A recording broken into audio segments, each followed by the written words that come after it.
Now let's meet our educators. Let's meet our facilitators, our trainer. The first one is GEG Varanasi. Ma'am, Smita ma'am, Swati ma'am, can we see your cameras on so that we can all wave hello to you? Smita It's ma'am is on. joining us Hello, from everyone. Varanasi. Hi, hello ma'am. She's joining us from Varanasi. She's an IT educator, has many years of experience, a fantastic Google certified trainer, Google champion, and a GEG leader, does brilliant sessions. Please reach out to ma'am if you on her social media handles.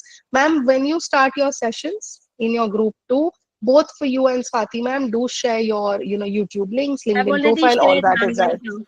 Sure, See, ma'am. that's why Sure. you're all champions. You all complete this before I even say anything. Right? Swati ma'am, Hi, hello ma'am. ma'am. Hi. Again, Hello, everyone. someone with many years of IT experience, teaches at a school in Delhi. She's a Google certified trainer and a Google champion as well. We're excited to have you with us, Swati ma'am. Same here, ma'am. Too excited. Great, lovely. We've got group two facilitators, G Gurugram. We've got Gurpreet ma'am. We've got Gitika ma'am. Are you both here? Can we Yes, see you on camera, please? right here. Hi. Yes, right Hello here. again. Hello again. Two amazing educators with many years of experience. In fact, Gurpreet ma'am and the likes of Sangeeta ma'am and Sanchita ma'am, Mukesh sir, they've been in the system much before even the Google team sort of started working on it. So even we look up to them, we reach out to them for the amazing work that they do. Ma'am is a Google certified innovator. Gurpreet ma'am, she's a Google champion and she's also leader for GEG Gurugram. Gitika ma'am, again, many years of experience of teaching science, does fantastic sessions on Google tools, and is a Google champion. So she'll be a part of group two. Both of them will be a part of group two, and our other two facilitators will be a part of group one. And also with these four champions, we have Hema. Hi, Hema.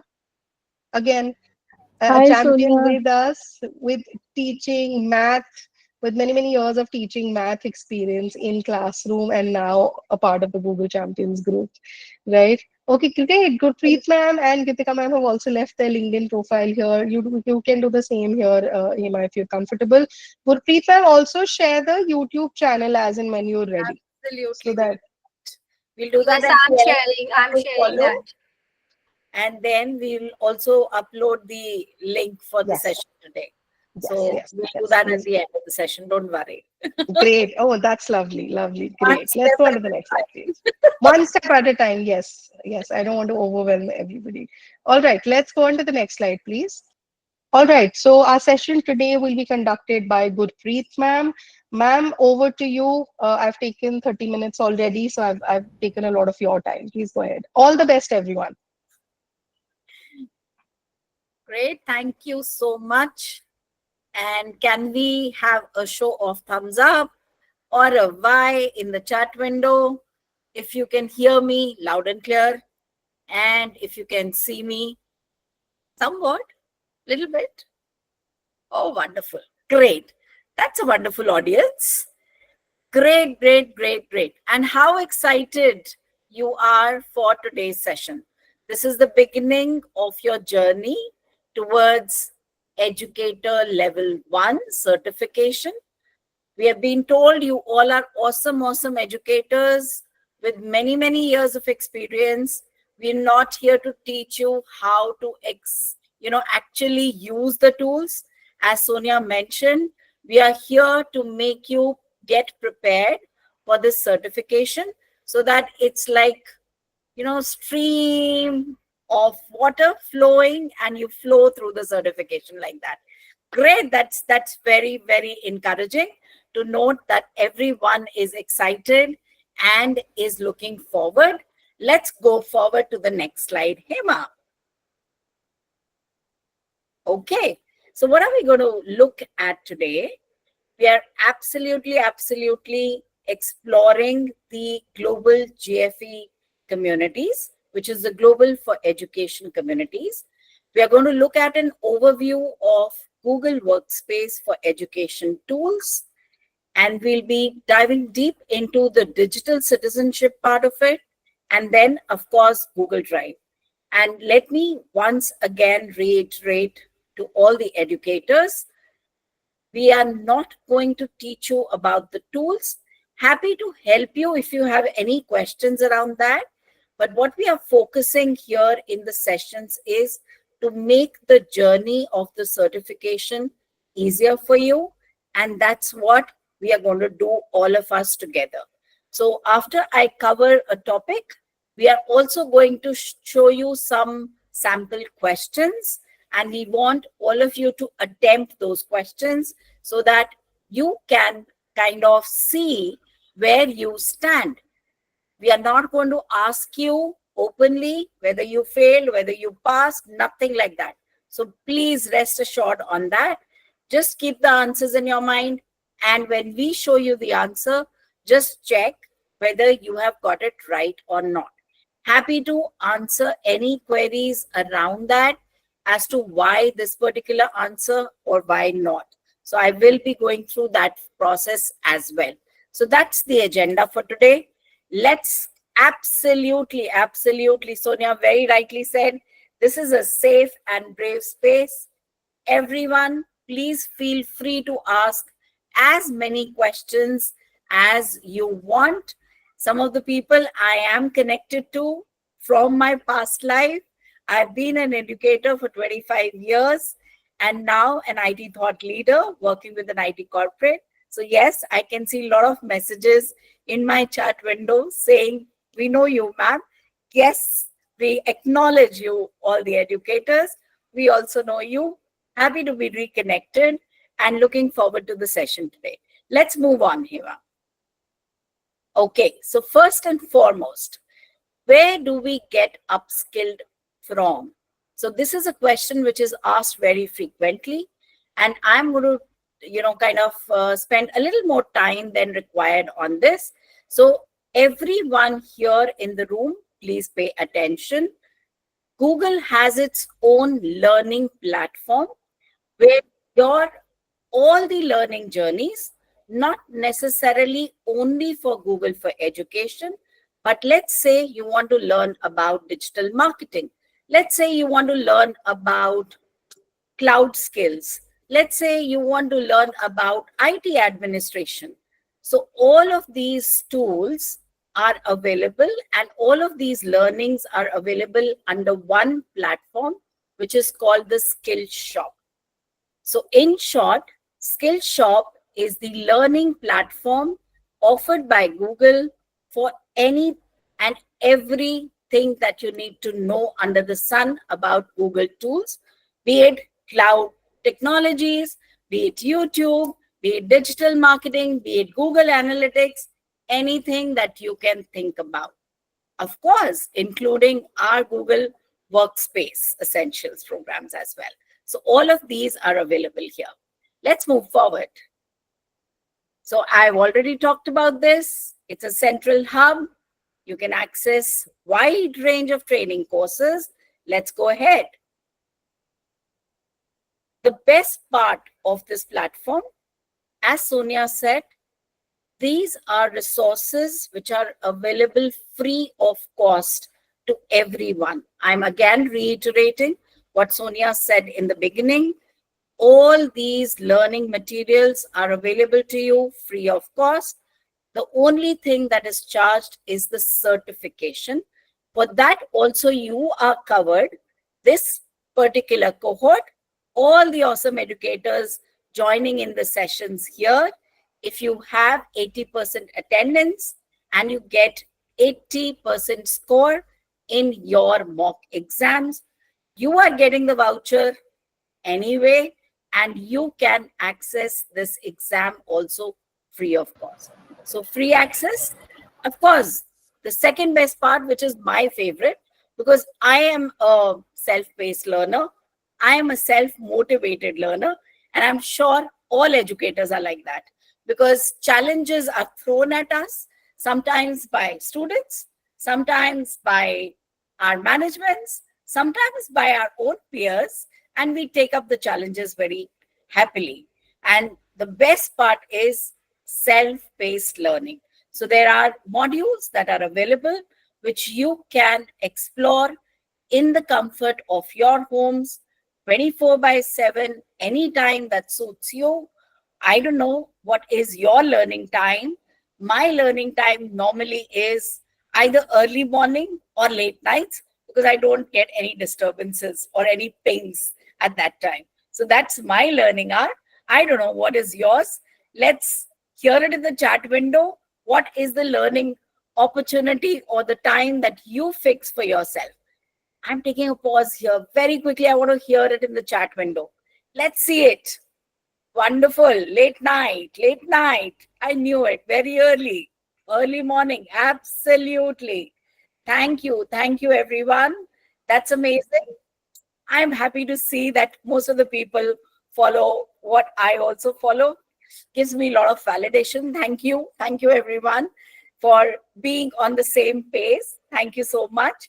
And of course, who does not want interactive learning? And when we say interactive learning, we mean actual interaction. You will get videos of educators who are talking to you from all over the world. You can drag and drop elements while you are learning. You can correct your answers if you feel that, oh, this doesn't sound right. Please feel free. That is the interactive learning that we are talking about. Okay, so don't worry. All this, along with the free access, along with the self-paced learning, the wonderful part is that it is interactive and you can attempt it as many times as you want. And of course, no need to say, needless, right? Certification preparation. So these sessions are a wonderful part of that. Let's go ahead. Yes. Okay. Do we want to visit the link or can we quickly put that in the chat window, Hema? That will be great. So that's the link to explore the Skillshop platform that we just talked about. You can either scan the QR code or you can click on this link and it will take you to the platform where you will get to see all the different courses that I was just mentioning, not only cloud technologies, not only Google for Education, but also YouTube and so many others, right? So feel free to explore this even after the session and keep on learning new things one after the other. That brings us back. Google Certified Educator. Who is a Google Certified Educator? So I think I've been a Google Certified Educator from 2013. We are right now in 2025. So it's been 12 years that I first attempted my Google Certified Educator.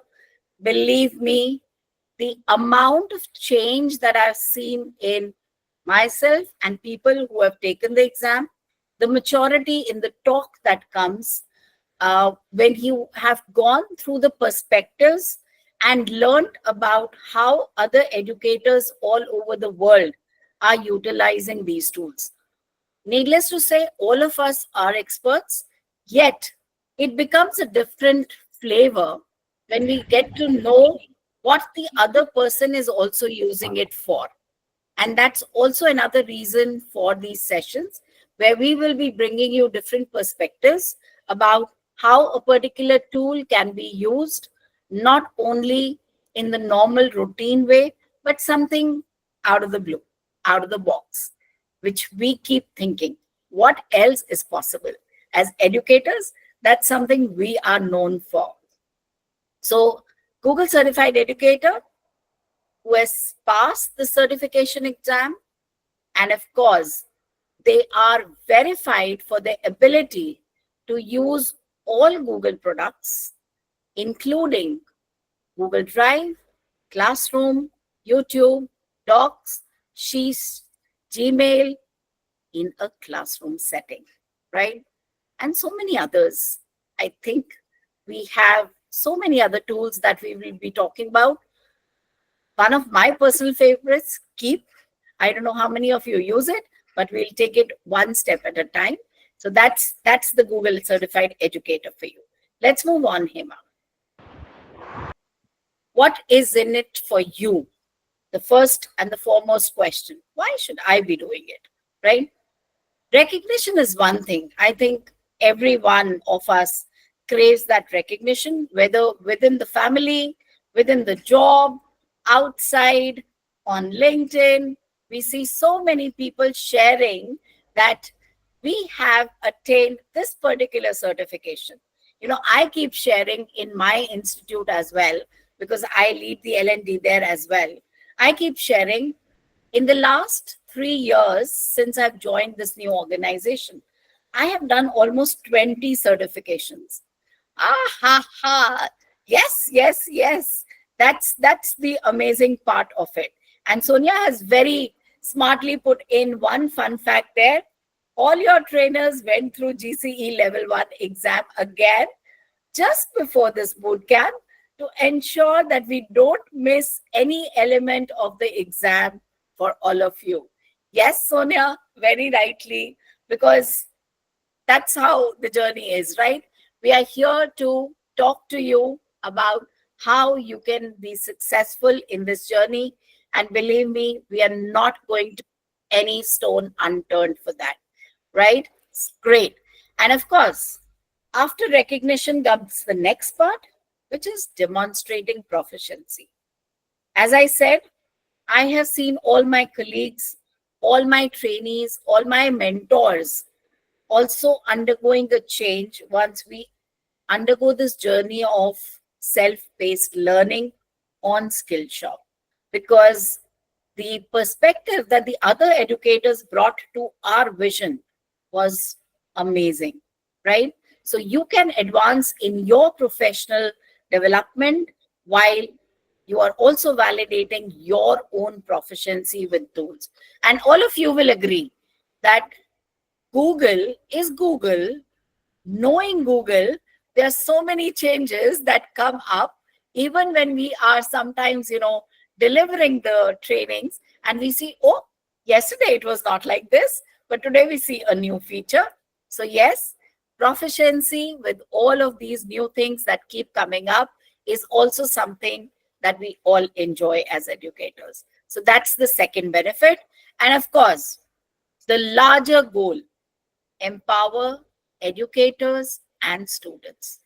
We love to see all of you empowered and take those learnings back to your students, back to your classrooms, to make an impact, to make that journey meaningful for everyone. So we would love to see you engage and do more with your students and other educators who probably could not join in this boot camp. But if, who knows, you may be the motivator for them, or you may be the role model for them. And next time they say, come on, Gurpreet, lead us towards this journey. Yes, so we are wanting each of you to be that torch bearer for these boot camps in your organizations going forward. Wonderful. Let's go forward.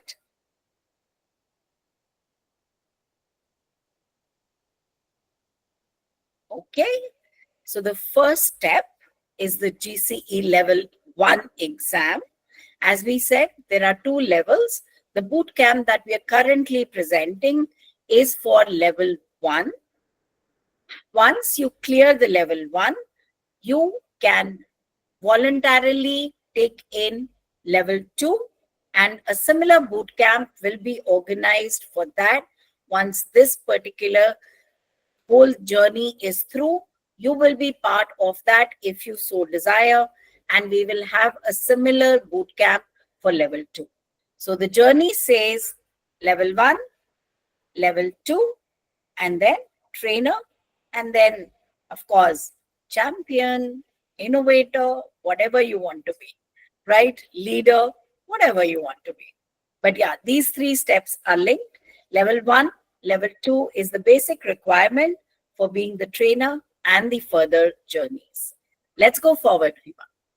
Of course, the fundamentals training, again, we will put that in the chat window. You can see this is the fundamentals training that you will have to go through. This is the self-paced modules that you will have to go through to cover everything that we are talking about in the boot camp for level 1. And this is the one which Hema is just presenting, the basic use of Google education tools, right? Organize your classroom. Yes. Basic use of Google Workspace for education fundamentals. Let's scroll through a bit, Hema, to just give them an idea, starting with Workspace for education, and then, of course, digital literacy, Google Drive. This is what we'll be covering till today. And then, of course, we have Google Meet, chat, your docs, sheets, slides, classroom, so many of the tools all organized in a wonderful way. Of course, how can I forget forms? The favorite part of all educators, right? Assessment. So we have some wonderful modules on Google Forms, how you can use it to create surveys, how you can use it to create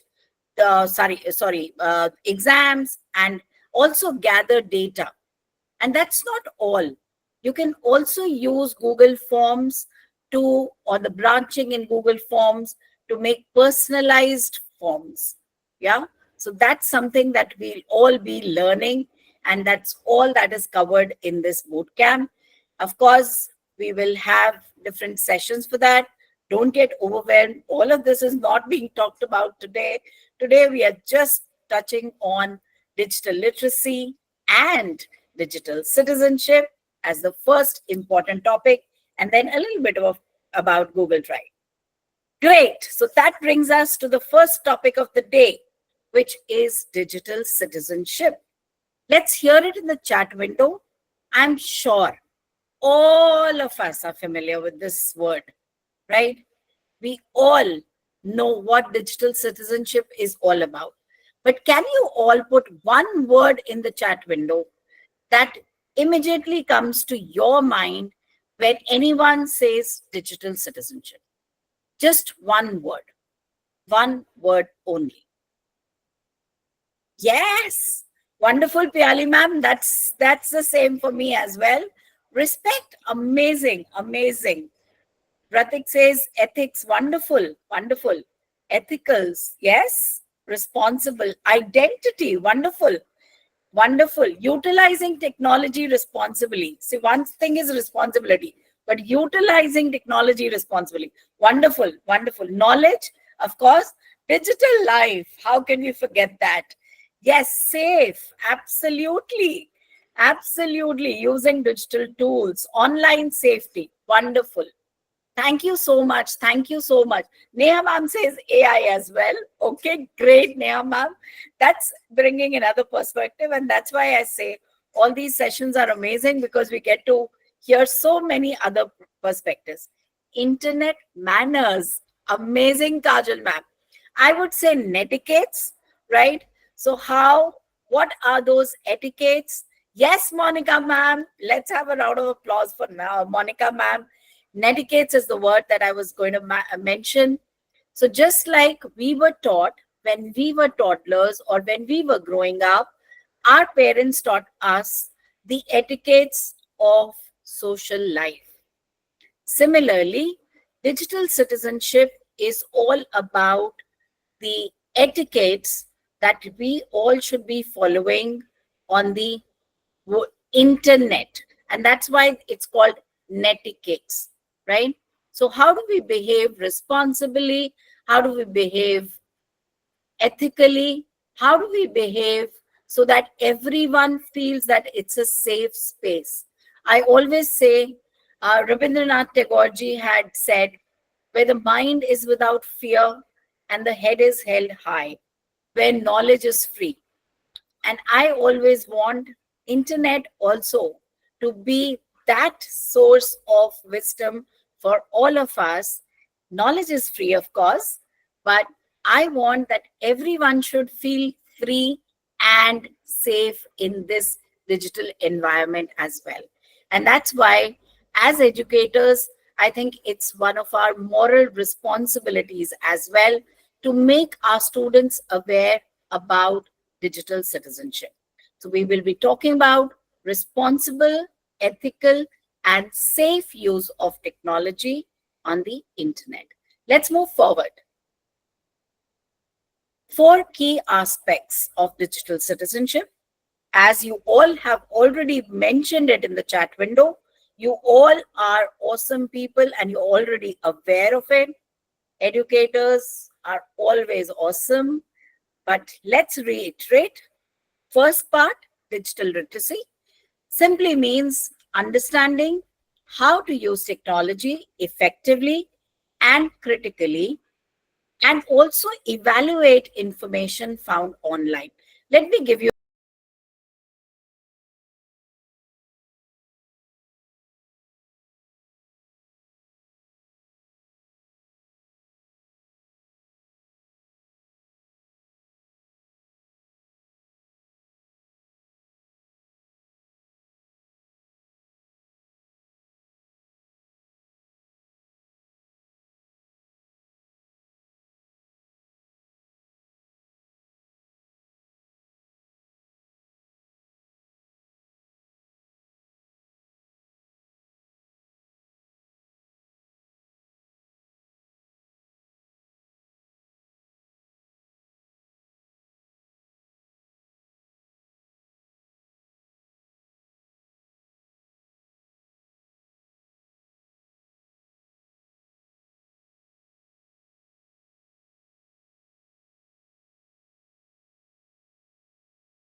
be mindful of the fact that these sessions are especially, I would say, curated for you people, and the entire team here of Google, of Learning Links, and the champions in the session today are going to make sure that you have all the relevant information that you need to prepare for your exam.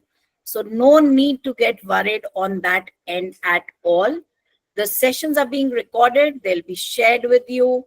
The Google Classroom is being created.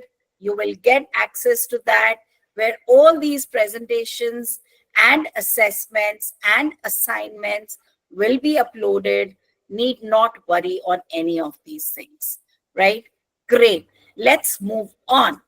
Next pillar, digital etiquettes. We have been talking about it, netiquettes.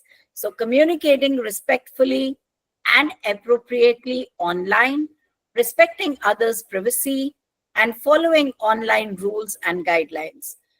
Sometimes it surprises me that even after so many years of service, we sometimes find students who are still not aware that when you're writing a mail, you should not be writing it in capitals.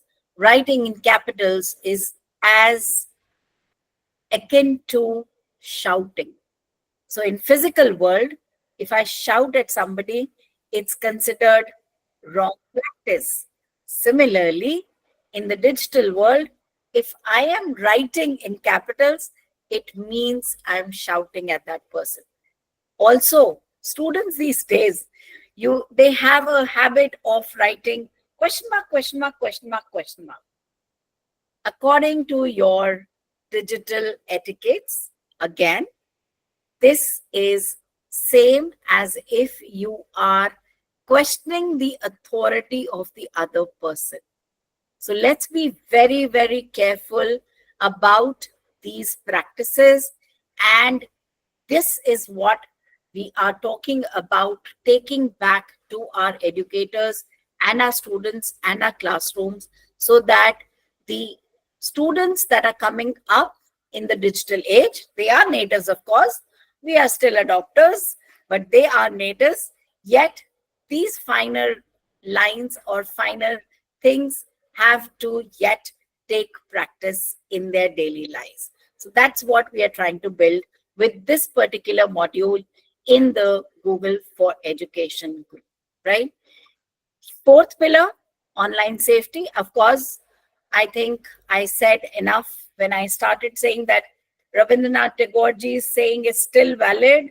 And I actually envision an internet world which is safe for everyone.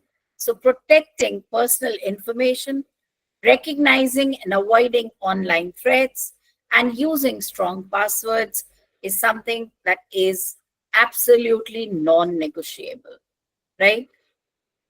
I I don't know how many of you are aware, yet there is let's move on, and I will talk about some examples as we go in deep of this. So what are the principles of digital citizenship? We talked about online safety, privacy, ethical technology use, cyberbullying, and digital literacy, right? Let's go forward. Yes, my favorite topic, digital footprint. Every interaction we have online, whether it is surfing the internet, whether it is visiting a website, or whether it is liking a post on social media, you are creating a digital footprint through all of these activities. Now, there are two types of digital footprints, passive and active, right? Something that you are doing unknowingly is called passive digital footprint. Something that you're doing knowingly is called active digital footprint. Let's say you visit a website, place an order on a shopping website, active digital footprint, right? You are creating your own profile there. Versus you went to a social media platform, you clicked on like, you liked two posts about Google, and they think, oh, this person is already, very interested in Google. Let's start showing a lot of ads about Google search. That's called passive digital footprint. You didn't ask them to do it, but they did it, right? So we have to be aware of the differentiation between the two, make our students aware of it, and actively curate our digital footprint. I always tell that to the educators. Be very, very particular about curating your digital footprint, because as you walk on sand, your footprints are made, but when the wave comes, that footprint can get washed away. Versus the digital footprint that you're creating for yourself will not get washed away. It will stay even after years and years of your existence. So let's be very, very mindful of what digital footprint we are creating for ourselves. Let's move on. 3 main rules of digital citizenship: respect, protect, report. Everyone, including your own privacy. Here, the most important thing to understand is copyright and fair use. As I talked about plagiarism, are we promoting plagiarism or are we controlling plagiarism? Are we making sure that our students are well versed with what are the different types of copyrights, or are we just telling them, search on Google, get back to us, make notes, right? So that's the ecosystem that we are trying to build here. Respect everyone's privacy, including your own. Use copyrights. Most of our educators here would have some papers published in journals, right? Or they would be doing some research on topics that require very sensitive information, which is to be, not leaked.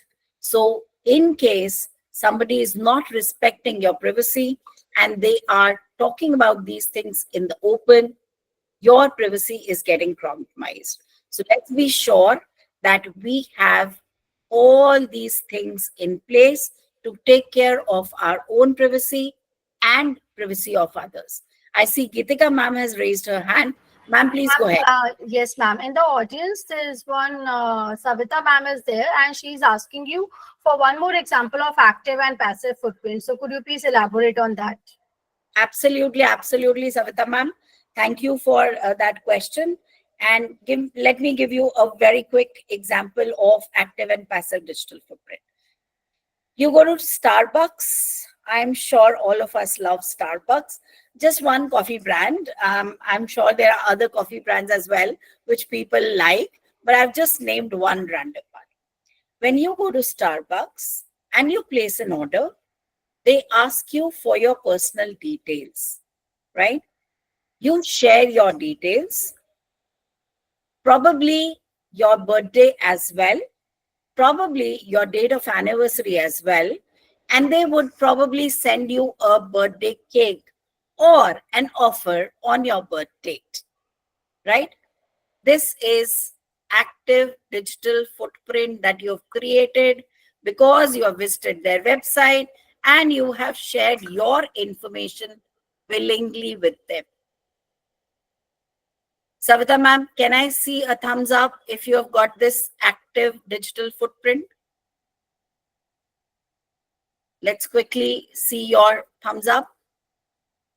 And Gitika ma'am, because too many things on my screen.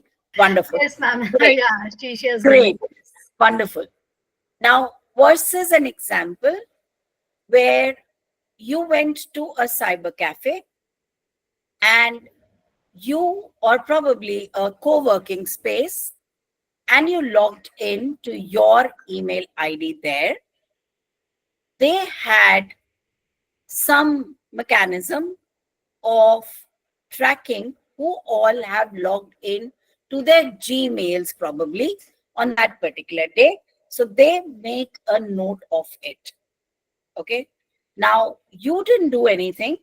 You simply visited different websites, but because you used Gmail to visit those websites, those emails were tracked, or those probably activity was tracked. This is passive digital footprint. You did not know. Just because you have used your Google ID, they will be tracking it. You did not know this. So you did not know, you did not share your information, but the website, or probably that particular cyber cafe, or probably that particular co-working space tracked your activity. That's a passive digital footprint that you're creating for yourself. And that's why we always say use incognito mode when you are using public computers. Incognito mode is made in Chrome for precisely this reason, that in case you're visiting a co-working space or accessing somebody else's computer, and you want to visit some websites or you want to do some secure transaction and you don't want it to be tracked, please use incognito mode so that as soon as you close that window, all those traces are erased. Yes, Geetika ma'am. Ma'am, there's one more question. They are saying, what about DPDA if data fiduciary is storing the information without permission in case of this passive digital footprint? Absolutely. Nitin's a very good question. And I think for this, it's not a part of the session, but let's quickly, I'll answer in one line. Whatever data laws are governing the place that you are in is what you have to be aware about. So just to protect your own identity and your own information, please be very aware of what are the data laws that are governing the place that you are in. Again, very simply put, there may be different GDPR laws in Europe and of course different in America and of course very different in India, right? But the place that we are staying in, are we aware of those rules in that place? Are we aware what does India government say or what is the Indian stand on these particular laws? That's what you have to be aware of. So just in the interest of time, I hope that answers your question, sir. Great. Let's go forward. Yeah, somebody has just asked about the incognito window also. So can we just quickly tell them what exactly the word incognito mean? Yes. Is that, can you name who's asked that question? Yeah, actually, I will. No problem. No problem. Yes, it is. Neha ma'am, right? Yes, Neha ma'am, yes. Neha ma'am, incognito mode, when we start a Google Chrome browser, okay, when you right click to start a browser, by default, when you open a browser, the browser opens in open mode, right? Which means whatever activity you are doing will be tracked, and that is for sometimes our own benefit. For example, a person like me keeps almost 20 tabs open when I'm researching on topics, right? I will have 20 tabs open and I, kind of switch from one tab to the other, and then probably I will make notes and then close all of them at the end of it. But at any given moment, there will be 20 tabs open. And in case the power goes off at that time, and let's say my laptop does not have enough charge, it's gone, right? It's conked off. Now, when the power gets back and I charge my laptop and I start my browser again, it will say, do you want to open your tabs that were open? So history, the history is getting tracked. That's what is the basic purpose of getting all those tracked. But when you are doing some financial transaction or when you're using a public computer, it's always said or advised that please use incognito mode. How do you start the incognito mode? Simply by right clicking, you say use incognito mode. So wherever your browser is, Google Chrome, when you right click, it says new window or it's a new incognito window. So use new incognito window, and the purpose behind it is that your activity is not getting tracked. Okay, the only reason for that is whenever you do not want your financial transactions or any of the research work that you're doing to be kept in history, please use incognito mode. And that's what a lot of students also do to make a fool of their parents. So let's not go there. Wonderful. So that's protect.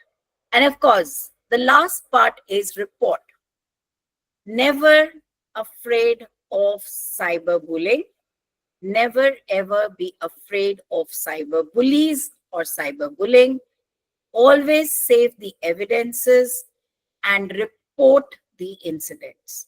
So, of course, we are teaching our students to respect and protect, but God forbid something happens It's very essential to report it so that it is taken care of and nobody else suffers it the way the person has, right? I can take a very simple example of this um, in terms of fake calls that we get. So all of us mostly use Truecaller. Why do we do that? We just want to know that it should not be somebody who's not wanted, or it should not be a phishing call, or it should not be a fake number, or it should not be a junk number. And that's what Truecaller basically does, right? It filters out all those junk numbers. It tells you this is a junk number, don't pick it up. And it makes your life easier. So I always tell everyone, in case it is not showing as a junk number and you get a call from a telecaller or somebody who's a fake caller, please always block that number and report that number, right? So that's what all of us have to do, because cyber bullies can be anywhere. It can be a person who's very known to you. It can be a person who's very close to you. So we have to make our students educated about this fact that in case something wrong happens, please come and talk to anybody you are comfortable with, not necessarily a parent. Sometimes they do get scared. If they are very comfortable with their parents, nothing like it. But if they are not comfortable with their parents, it's, some educator, I'm sure, they will have whom they will feel, oh, this person is my mentor and he or she will understand. So let's create that safe space and always educate your students and yourselves and your peers that never be afraid of cyberbullying. Save the evidences and report it to the cyber cell. Each, police uh, station these days it is mandatory for them to have a cyber cell. So please keep your evidences ready and report the matter. Let's move on. Okay, safety. And this is something that all of us are familiar with. Let's quickly rewire ourselves. Of course, we need to have strong passwords. Of course, we need to have multi-factor authentication. We need to be beware of phishing scams. We need to be very, very aware of security softwares and always keep our softwares updated. I think we are blessed. We are born, rather, we are working in the Google age. So our Chrome updates, kind of take care of everything. Gone are those days when we had to rewire, or restart our systems to, make sure that our software is updated. Anybody who's working with Chromebooks will agree with me, and I have a Google Pixel as well in the phone as well. So I'm sure every one of you will agree that this is one of the most toughest part, keeping your software updated. But I think automatic updates is something that we should all be enabling so that our Chrome browsers or our Chromebooks are always up to date and they are taken care of. Strong passwords or passphrases, as now we use. So gone are I think passwords is passe, and now we have passphrases. So you can use passphrases. Make sure it is at least 10 characters, and it should have a combination of uppercase, lowercase, some special characters so that it makes a strong password.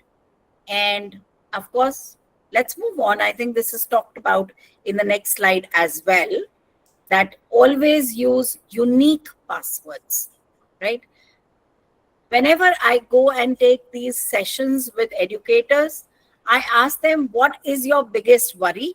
And they say intellectual properties. So their, notes, their research that they may be doing is their concern. And where is it all kept? in your Google Drive, right, on the cloud. But if you don't have a strong password or a unique password, so when I ask them, how many times do you change your passwords? They would say, only when I forget. Oh, that's the catch. So if you are one of those who changes passwords only when they forget, then please beware. There are sites now that you can go and check if your data has been in a breach. Please immediately change your passwords and always use different passwords for different sites. And as I was saying, use capital letters, small letter, digits, and special letters so that it's difficult to, crack. Never share your passwords and always use two-way authentication. So what do you mean by two-way authentication? So not just putting the password lets you in. It also says, okay, I've sent a note or I've sent a digit on your phone. Please put that secure code and then only you will be let in. So in simple words, that's the two-factor authentication that we are talking about. And we have on the slide an example of a strong password. Of course, this is difficult to remember, but that's what password managers are made for, right? Google has an awesome password manager. Feel free to use that. And of course, a weak password is Gurpreet123, ABCD123, I love you 123, and so on and so forth, right? So let's avoid using these kind of passwords and use strong passwords for our own security. Let's move on.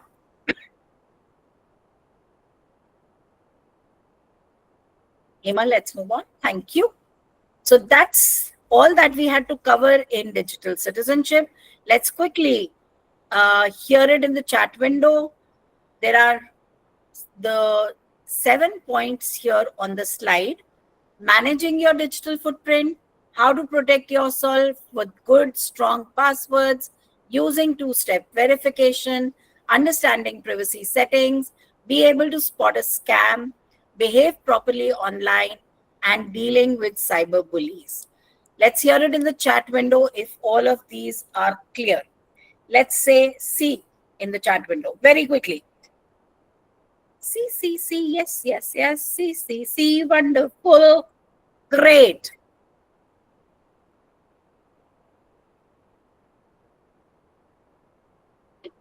Wonderful, let's go forward. Thank you so much, thank you. And now, as I mentioned, after every topic that we cover, we will be checking our understanding. We will show you the question. If you are strong enough or confident enough, put the answer in the chat window. We don't mind. And then we'll show you the answer as well. Let's go with the first question.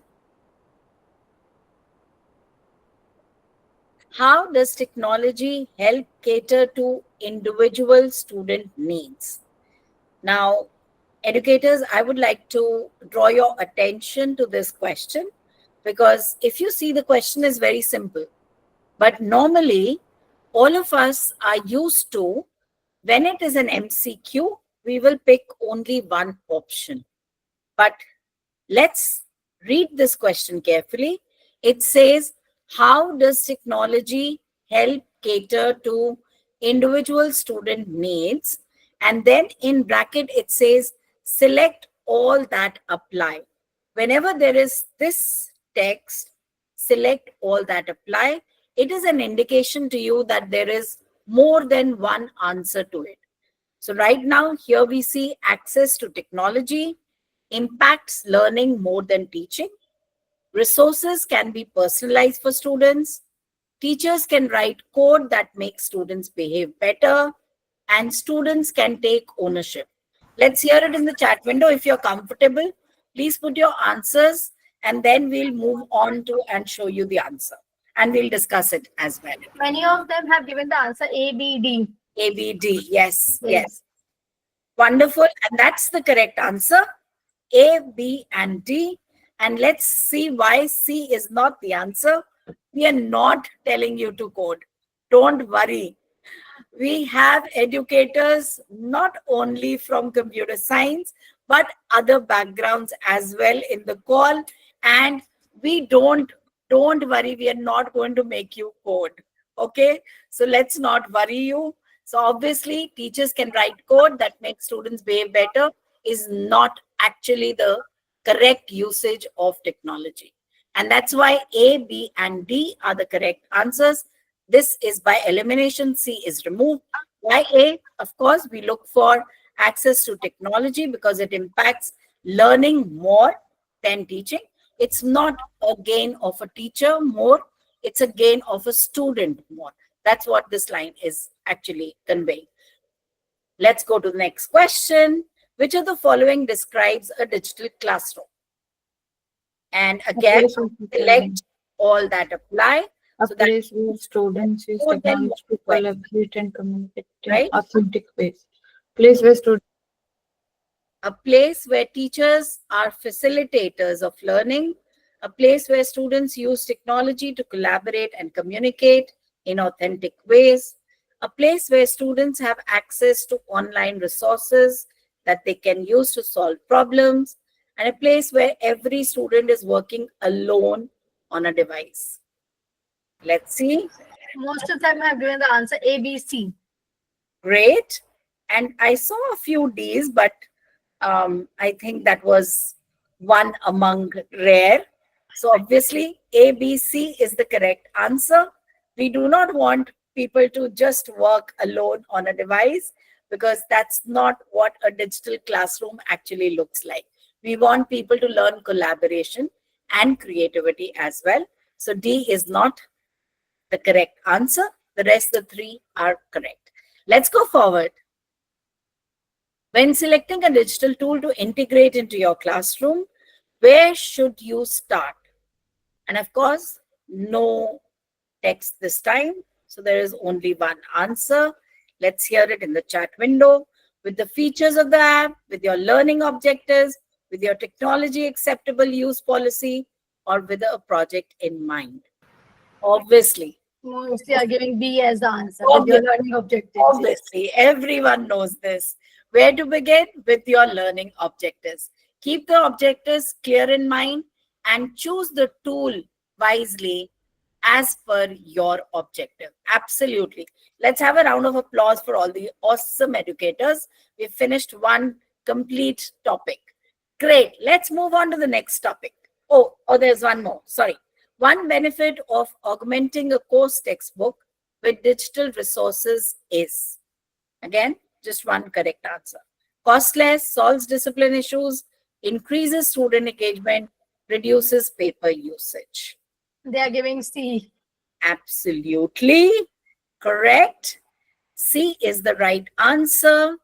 And let's give a round of applause to all of us once again. Hema ma'am, can we show the correct answer, please? Wonderful. Great. And as usual, all our wonderful educators have given the correct answer. Let's move forward. What are ways students can ensure that their information is not saved in their Chrome browser? Oh, I talked about it. When they are done in the computer lab each day, select all that apply. Clear the browsing history, utilize Chrome profiles, use an incognito window, shut down the computer. Select all that apply. Mostly they have given the answer as B. Some of them are giving B and D also. Great. So the right answer is B and D. Use an incognito window or clear the browsing history. That's what I said. In case you do not want your history to be stacked, please make sure that you erase the history. Wonderful. Let's go forward. And that brings us to the second topic of the day, which is Google Drive. And I see some echo. Okay, Ritu ma'am. Okay. Great. So now that yes, before proceeding, Sachin ji has raised his hand. Sachin ji, is there any query? Sorry, I missed that out. Sachinji, is there any query? Okay, ma'am. Please proceed, ma'am. Great, thank you. Of course, Google Drive, my favorite, everyone's favorite, who loves to store everything on the cloud. This is our magic tool for organizing and creating files all in one place. And where is that place? In the cloud. We can get access to them from anywhere, anytime, if we have it on the cloud. Remember, gone are those days, right? We used to use pen drives. Why would we use pen drives? Because we wanted all our information safe in one place. Either we used to have hard disk information stored, or we used to use pen drives. But now the new norm is everything on the cloud, so that I can access it 24/7, anywhere, anytime. And that's what is your magic tool Google Drive all about. It's a free service from Google that allows you to store files online and access them anywhere using the cloud. Google Drive also gives you access to free web-based applications like Google Docs, Google Sheets, Google Slides, and so much more. At this point, I want to quickly ask a question, and let's hear it in the chat window. How many of you know? I'm sure all of you know, but still, I just want to throw a question. How many of you know what is the amount of storage that you get with a free? Yogeshwar sir, I love this. You don't even want me to complete the question. Somebody said, Padmaja ma'am, 100 GB. Padmaja ma'am, that is after your GFE accounts, right? So once you are a GFE user, the pro licenses, that's when you get your upgraded storage. But the normal storage space that anybody and everybody gets as a Google Drive user is 15 GB. Wonderful. Let's go forward. What are the key features? Of course, cloud storage, we have already talked about it. File sharing and collaboration. And again, educators, please remember, these are all the features that will be tested from the exam perspective. And that is why we are touching on these more rather than others. It's not that these are the only things that you have to learn in Google Drive. I'm sure all of you already are doing much more with Google Drive apart from all of this. Yet, these are the features that you should be absolutely hands-on in your, I would say, practice, so that the questions that you get in the exam, you are able to navigate through them very easily and very smoothly, right? So, of course, cloud storage, what is the minimum storage? How much you can you upgrade? Can you not upgrade? How do you upgrade? Which of the tools, or rather, does a Google Doc take space in your Google Drive, or probably Microsoft Word file? If you upload that, okay, to your Google Drive, will it take space? Can you do that? These are the kind of questions that you should be mostly clear with when we are talking about cloud storage and file sharing, right? File sharing and collaboration also means that you should be absolutely clear about the three modes. And of course, then, how do you access your Google Drive files from any of the devices? What is the meaning of backup and sync? What are the search functionalities available? How do you integrate with other Google services? Let's go on. Of course, how do you access Google Drive first of all? So from the waffle, you click and you choose Google Drive. Yes, Hema ma'am, you have your hand raised. Yeah, ma'am, I'm stop sharing. This you can showcase directly through the demo. Okay, perfect. Let's do that. And I'm going to quickly share my screen.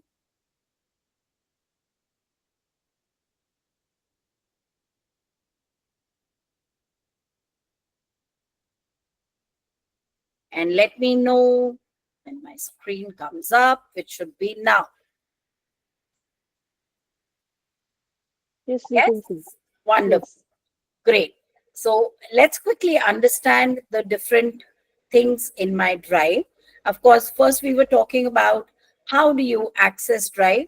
So click on the Google Apps icon and you look for Google Drive. Click on that and you will be taken to Drive. That's one way.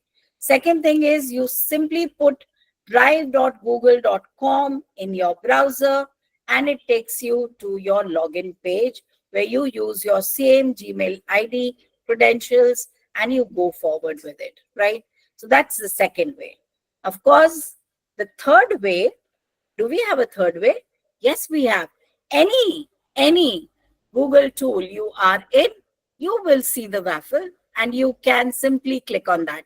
So it's not only from mail, you can come here or from docs, you cannot go anywhere. So you can reach any of these tools from anywhere using the Google Apps icon. Wonderful. Now let's understand how do I actually create a new file. So we click on the new button. I can either create a folder, I can upload a file, I can upload an entire folder, or I can create new files. The common type of files are listed all here. And the interesting one to note here is Google Vids, which is the new entry here, which is the amazing AI tool to create videos using your accounts, right? And if you don't find the tool here, click on more and you have a lot of other tools like Google Drawings, Google Sites, any file, app script, collaboratory, and so many others, depending upon whether you have any of the apps enabled or not, right? So I have a lot of, apps enabled, and that's why this list is long for me. But depending upon which of these are enabled by you, you will be able to see all of them here, right?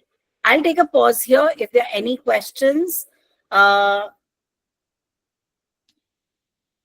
think Akshay sir had raised his hand for something. okay. Akshay sir. Akshay sir, if you can put your question in the chat window, we will definitely quickly answer that. No, ma'am. Actually, I was asking before that, how can we get the extra GB or Okay. like? Okay, let me show you that as well. So if you see on the left panel, let me first take Akshay sir's question, although I had something else in mind, but let's take first that. So if you see storage here, and if you see mine is 100 GB, right? And below that, normally, if you have not applied or taken any particular, storage pack, then this would be 15 GB, right? And you will have get more storage. As soon as you click on get more storage, you will get to a new window where you will get your different plans. So you can pick up any of the plans that suits you. And believe me, these plans are awesome because you can also share the storage with your family. Okay, so it's actually a family pack that you can take. So I hope that answers your question, sir. Yes, Taken ma'am. yet? Thank you. Great. Yeah. Wonderful. Let's go back and I'm going to share my screen once again to my Drive. Wonderful. And let's go here back. So on the left panel, you see my drive, shared drives, shared with me, computers, recents, spam, trash, storage. We've already talked about storage. And if I click on that, you will also be able to see what are those files that are taking up storage.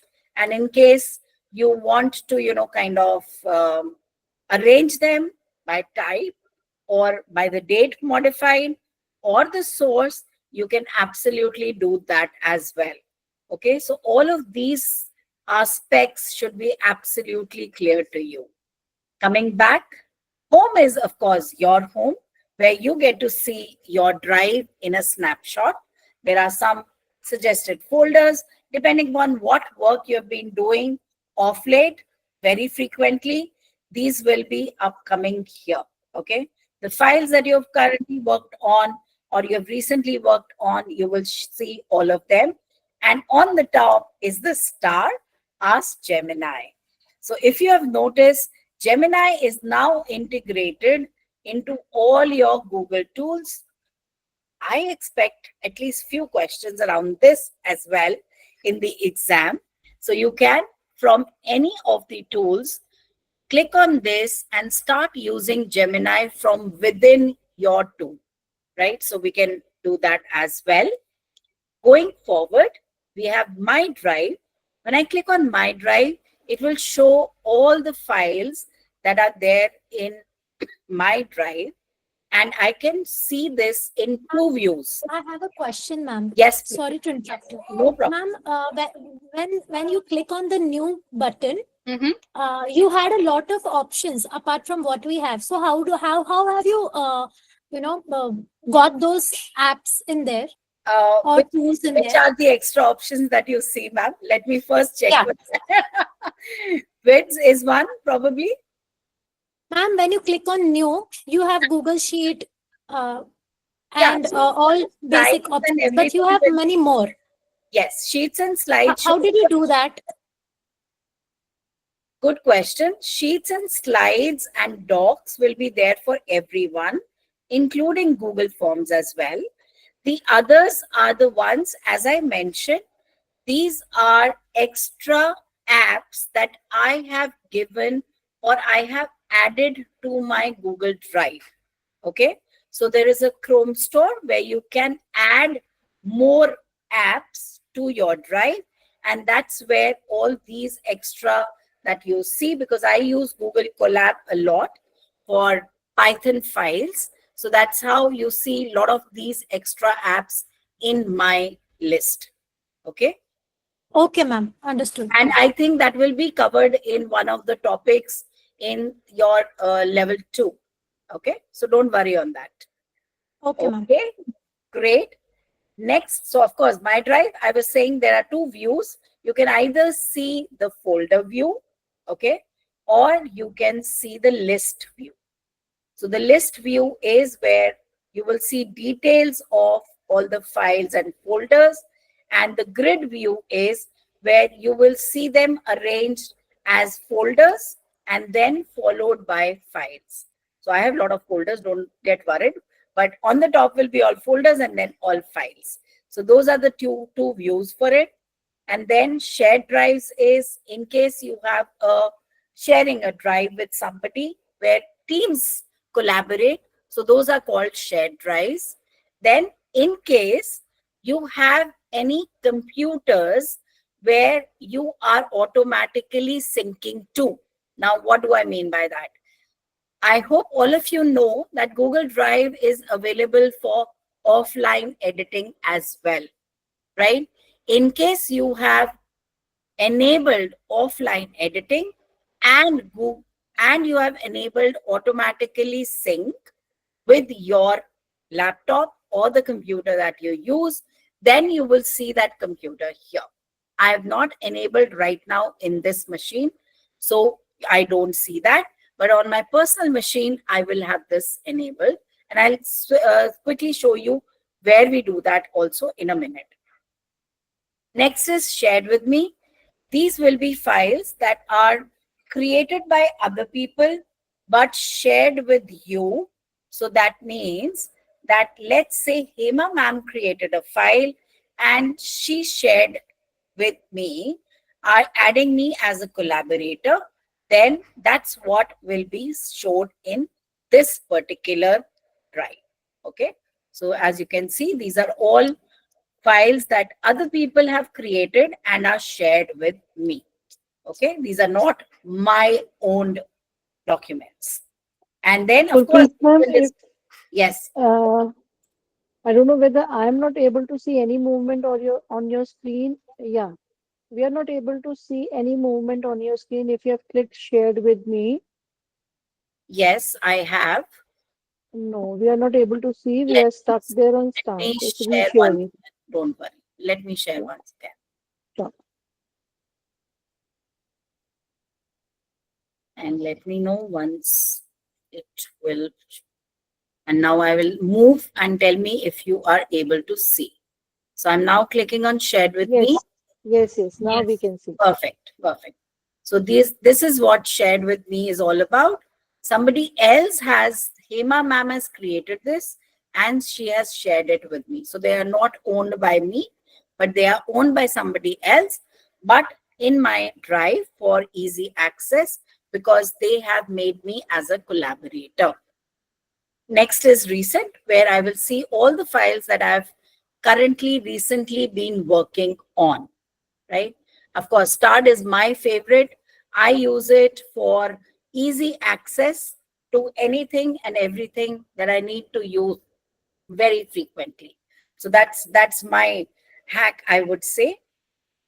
So this is very useful for anybody and everybody who doesn't like to search. So yes. Then you have spam. Of course, my spam will always be empty because I'm very, very particular about that. You will have all the, uh, you know, messages or files that you have, kind of that should not be shown in your particular home. Those are the files that will be here. And this is automatically kind of filtered through by Google Drive. So it's an inbuilt feature. Any file that they feel has been shared with more than 1,000 people, it's automatically labeled as spam. Okay, so you may see some of those files which are shared with a larger group of people appearing in the spam. Make sure that you kind of very, very actively keep deleting this. Automatically it gets deleted after 30 days. Similar with trash, anything that you delete, you can still recover it within 30 days if it is in your trash. Okay, so you see my trash is also always clean. So that's how it is. That's how I am wired actually. But yes, anything that you have deleted, you that will not get deleted physically. It will stay in your trash and you can restore it back to your drive within 30 days. And now coming to the most important part, how do I enable my drive for desktop? So click on the gear icon here on the top, and here you see Get Drive for Desktop. This is what you should be using in case you want to connect or sync all your Google Drive files with your computer. Okay, so that's the place to click. Also, settings. Let's go quickly into this. And my favorite setting here is the offline access. Let's say I'm traveling and I want to work on my lesson plan or maybe my research paper when I am traveling. So I will enable this offline feature. All the docs, sheets, and slides will automatically be available to me even if there is no internet. I can continue working on my files, and as soon as I land and I get some internet connection, those files automatically get synced with the cloud storage. So all the changes that you made in the offline mode when you did not have an active internet connection will automatically get uploaded to your drive when you get internet access if you have enabled the offline motion, right? So that's a little bit of the important aspects that I wanted to cover in the drive. Last but not the least is the search feature. So let's say you want to search for all the PDFs. Okay. Just write PDFs and all PDFs coming up. Can we have everybody on mute, please? Jasmine ma'am. Great. Thank you. So if I write doc, so you will see all docs coming up, irrespective of the fact whether it is a Google Doc or not. You will see all of them coming up. Similarly, if I write slides, I will see all slides coming up, right? So that's the keyword that you can use to quickly reach a particular type of file. Also, you can search for a specific name. So let's say digital literacy or digital citizenship. I have digital and see all the, whether it is a slide, whether it is a folder, whether it is a doc, has come up which have this particular name, right? So those are the different things that you can use search for. And there are some advanced search features as well, which you can use. Gurpreet ma'am, I your think your screen screen is has frozen frozen again. again. we can't see anything. Yeah. Yeah, they are not able to see. And one more query is there. They want to see how we are doing this offline. That offline setting which you have done. Why is it so that it's getting freezed? Let's do that once again. Give me a second. Technology. And one more query is there, Gurpreet ma'am. How do we change the ownership of the folders made by me to one of my colleagues? Is there a way? So how do we basically swap the ownership? Let's take them one by one. Since my screen is again shared, first question first. So how Offline mode. offline? Go to the gear icon, go to settings, and here scroll down, and you have something called offline. Is this visible now? Yes. Great. So if Yes, as ma'am, soon as it is. as soon as I enable this, it will, kind of start syncing all my files for offline editing. If the internet goes, they will keep syncing to my local storage. And as soon as I get internet, it will automatically get synced to my cloud. So that's the easy part of it. Let's go back. And what was the next question? Ownership rights of the folders. I have not yet talked about it, but I was just talking about advanced settings. Let's first complete that and we'll come to the collaboration part. Okay, advanced search. You can search by any type, as I just mentioned. You can choose the type. Okay. You can have typical words that you think are there in that file. So you can mention that. You can also mention the term that matches with the file name. So as I showed digital, so let's say I will say owner is owned by me, has the words digital citizenship, and item name is also something around digital. Location is my drive shared with me anywhere. So I'm saying anywhere, right? So see, and I'm not putting a limit on the date and time. Type is, let's say, presentation. Okay, so all this I've filled up. Let's say search. And I'm not the owner of anything that has digital citizenship and title digital and is a presentation and has been modified in that particular date. Okay, so that's how you can use the advanced features. And this is very useful. I'll tell you how and why this is useful. This is very useful when I want to see that is this presentation made by me or was it created by somebody else and shared with me. Okay, a lot of time I work on collaborative documents. Okay, and a lot of time I think, oh, this was created by me, But then when I check on the advanced settings, I get to know that, oh, these files are created by so and so person. So that's how I use it. Your use cases may be different. Wonderful. Now coming to sharing part, one of my favorite things. So let's quickly open any particular document and okay, which one? Something that's not okay. Here, you see these 3 dots, the magic 3 dots. Okay, just click on the 3 dots and say share. When you click on share, a window opens up. You can put the name of the people that you want to share it with. So let's share with trainer 2, right? Do you want to notify this person? Yes or no? If you notify, there will be a mail that goes to them. If you do not notify, then that is simply shared with them. They will not get a mail for them. So that's a very, very interesting thing that you should know. And of course, the 3 ways that you can share: viewer, commenter, or editor.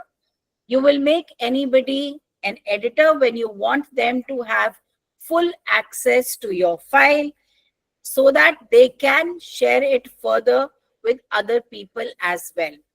You will make them a viewer when you just want them to know what is there in the file, but you don't want to give them any edit rights, and also don't want to give them any further sharing rights.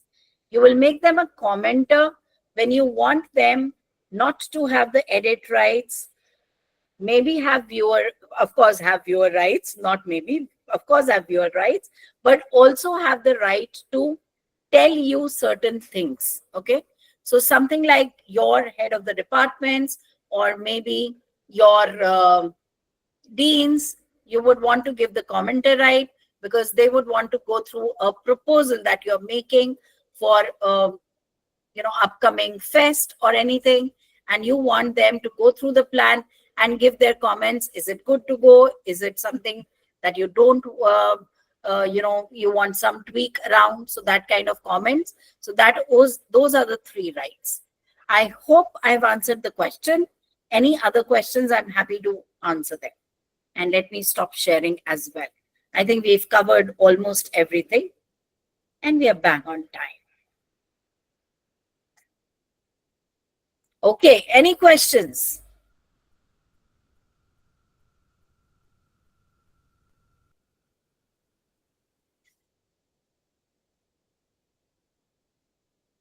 File upload, we've covered. So there's Rashida ma'am is asking that can we share a file with editing rights but not allowed to print or share that file further? Yes, you can. You can. There is a checkbox. You can check that box and that person will not be able to download the file or share it further. You can. So the checklist, let's quickly go through the checklist. We've learned how to create, access, and organize files. We have learned how to work with, Word files. Oh, did I cover that? Let's quickly do that. Give me a second. Let's quickly do that. I think I missed out on one point. Let's quickly do that. Okay. And here we go. So in the settings itself, there is another magic option, uploads. So when you click on this, any file that you upload, if it's not a Google Doc editor format, it will convert it into one. What it means, let's say you are uploading a PowerPoint presentation. When you upload it, it automatically gets converted to a Google Slides format. Let's say you are uploading a Word file and you want it to automatically convert to Google Docs. Just click this button, keep this handy, and this is a toggle button. If you don't want it sometimes, put it off. You want it, just check it, right? So that's a checkbox for you. Very, very useful and very, very, I would say, handy in case you work with a lot of Word doc files, which are now getting converted to Google Docs. I don't think this group will be more of that. I assume that most of us will be working with Google Docs, right? And that's why I forgot to talk about it. Anyway, apologies. Now that we have covered, okay, offline access, we've covered, different sharing, we've covered, creating and managing folders, we've covered. Any other He has raised his hand, Sundar. Yes, Sundar. Sundar sir. Yeah, Sundar sir.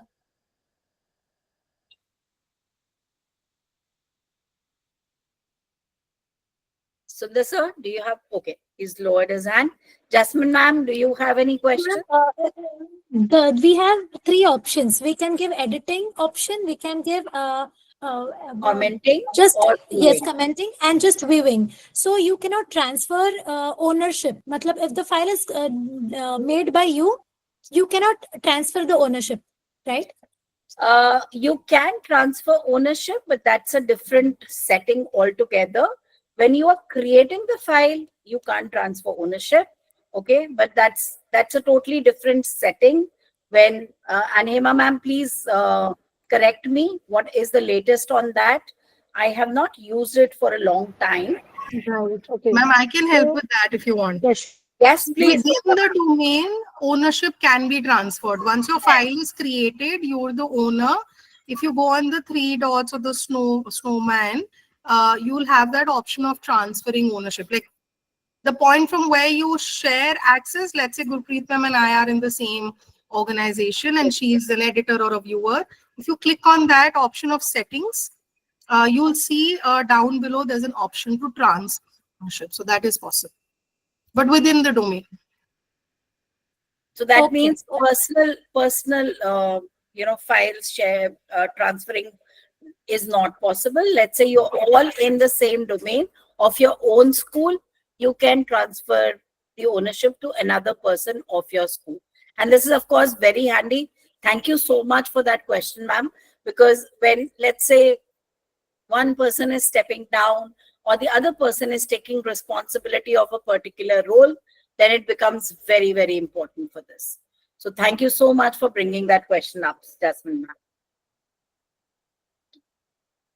Any other questions? For Hello. the changing the ownership of folders also. Same thing, same works. It will work same in the same manner, ma'am.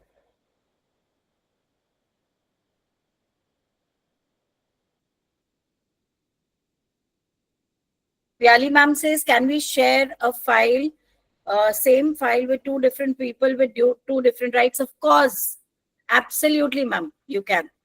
So let's say you want to give viewing rights to all your peers and commenting rights to your HOD, absolutely possible.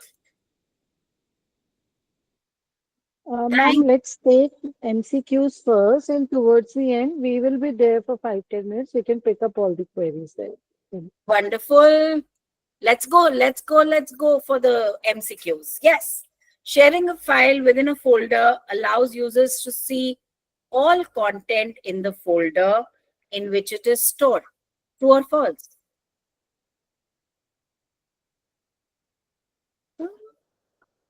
A is coming as option. A. Most The of them have correct given answer A as is false. It is only the file that you're sharing will be visible to the other people because you've only given rights for that. It's not that the entire folder is shared. So sharing a file within a folder does not allow users to see all content in the folder. I hope that's correct. Wonderful. Let's go ahead. Where are the documents that you place on Google Drive stored? Yes, this is an interesting. On your school network, One has given D as the answer. D, somewhere D, in California or in the cloud. Yes, of course, it's in the cloud. I said that so many times. Yes, let's move forward. Which of the following file types can be uploaded to Google Drive? Word, photos, videos, all of the above. And I showed you my drive specifically for this reason. Yes? Of course. Everyone has All got of the the answer. above, yes. Great. Let's go forward. Once you create a file, you must dash it. Share it, hide it, save it, name it. Pretty simple. And I'm sure everyone will get it right. Although I did not talk. You must hide it, save it. Let's see. D. Okay. Yes, very correct. Wonderful. Let's go forward. File gets it. Others give us access to view or edit are found in. I'm sure everyone will give the right answer here. We talked about it. Let's see, let's see, let's see.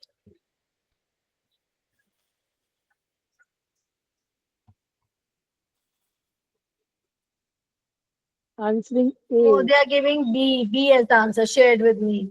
Yes, very good. Great. And do we have another question? Yes. If we can't find a file, but we know we opened it yesterday, we can look it here. Of course, this also we talked about. Let's get the right answer in the chat window. Joy sir, it is answer of previous question. What is it? Recent, start, trash, shared with me. Come on, educators. I know we are up. We are up by the time. Let's quickly finish. Yes. A is coming as the answer. Yes. A. Yeah. Very right. Great, great, great. मेरा fast है ना We can see while sharing a file or a folder. We request everyone to get themselves on mute, please. I'm showing file. All of the above. Angel ma'am, can we have you on mute, please? Okay, what are the A is options? coming as the answer. Can edit. All of these. Can Some are edit. giving B also. Some are giving B. Ooh. Yes. B also.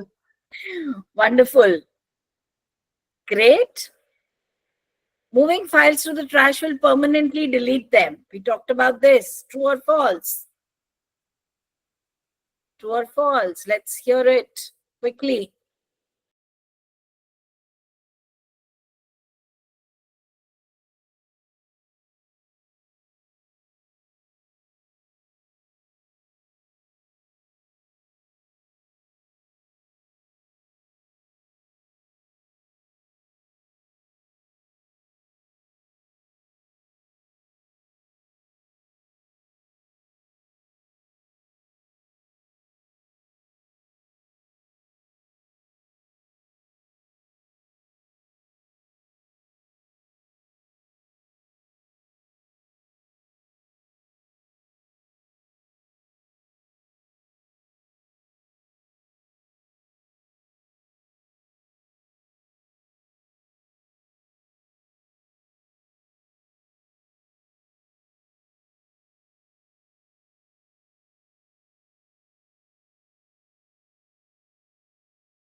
Assignment. So we will create a folder in your drive with your school name, create as many subfolders in this folder, color each folder with a different color, upload the list of students, and believe me, this is a actual activity that you get to do in the exam as well.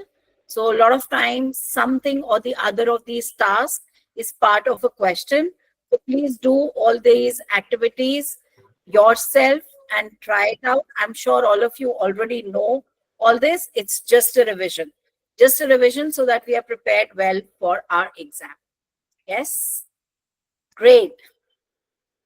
So we covered digital citizenship and Google Drive today. Next session will be on 16th July. which is Wednesday. I think Hema ma'am, it's wrongly written as a Friday. It's Wednesday, and check your calendars. You will get the invite in your calendars.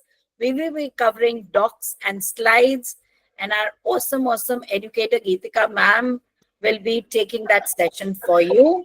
For any query, reach out to us over the email. Thank you so much, and I really enjoyed bringing this session to you with all my awesome educators here.